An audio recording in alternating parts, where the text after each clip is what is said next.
Si çdo të diel edhe kësaj radhe, trafiku i qarkullimit të automjeteve në dalje të Shkodrës nga Kisha Azojës ka qenë të rënduar në krahasim me ditët e tjera të javës.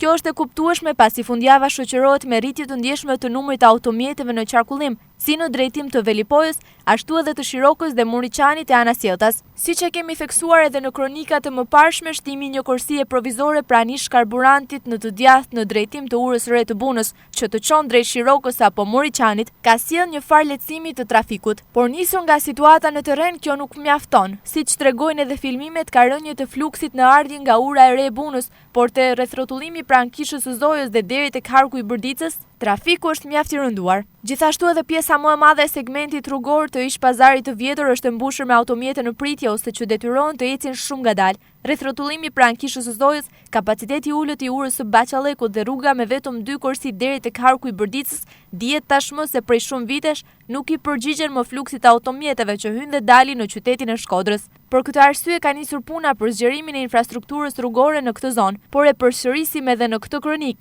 Deri në përfundimin e këtij projekti, në kushtet e rritjes së shpejtë të trafikut, është e nevojshme që Bashkia Shkodër dhe Policia Rrugore të vlerësojnë mundësi të reja alternative për lehtësimin e lëvizjes së automjeteve. Sezoni turistik i kësaj vere në Shkodër tashmë është prezent me dyndje të automjeteve në qarkullim, si edhe të pushuesve dhe turistëve, ndaj kërkohet që të bëhet gjithçka e mundur për lehtësimin e lëvizjes në fundjavë.